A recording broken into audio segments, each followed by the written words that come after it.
Hi friends, আমি এখন চলে এসেছি কলকাতা সাউথ সিটি মলের স্ক্র্যাপইয়ার্ড বার কাম রেস্টুরেন্টে। আজকে এখানে এন্টারটেনমেন্ট নিউজ কভার করতে চলে এসেছি।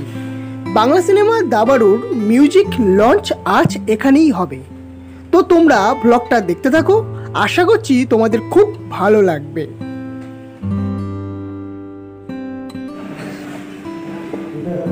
স্তম্ভিত করে দেওয়ার মতো ব্যাপার যে বনি আমাকে একদিন ফোন করে বলছে যে একটা রক গান আমি তৈরি করেছি এবং ভয়েস হিসেবে খুব স্বাভাবিকভাবেই তোমার কথাই আমার মাথায় এসেছে প্রথম। তো সেটা আমার কাছে খুব একটা প্রশংসা, মানে আমার কাছে একটা সার্টিফিকেট আই উড সে, যে বনির মতো একটা লোক যার গলা বাংলা রকের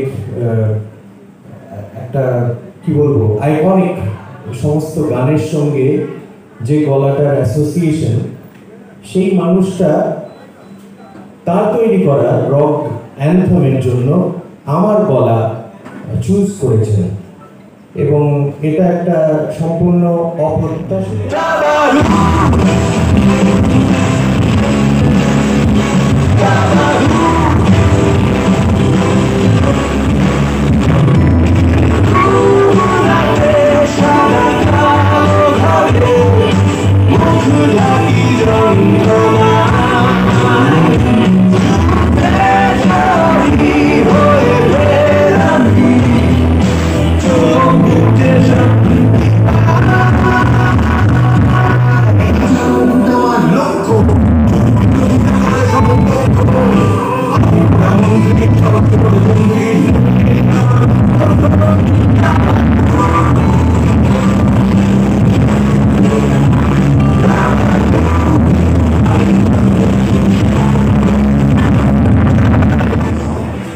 ছবির লাস্ট গান যেটা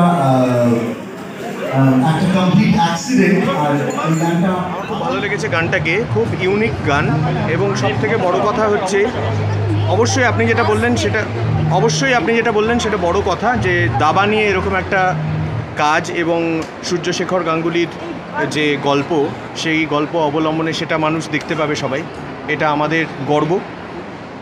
এবং এই গানে বনির আমন্ত্রণে আমি এলাম এবং বনির সঙ্গে একসঙ্গে একটা গান পারফর্ম করা ওর মিউজিক ডিরেকশনে, it is a huge honour. এবং আমরা আসলে অনেক পুরনো বন্ধু, যদিও আমাদের দেখা সাক্ষাৎ অনেক কম হয়, কিন্তু আমাদের শুরুটা একই সময়। এবং বাংলা রক এমন একটা জনর যেটা ওল্ড ওয়াইনের মতো, যত পুরনো হয় তত এর দাম বাড়ে, মানুষ বুঝতে পারে যে জিনিসটা কি, সময় লাগে।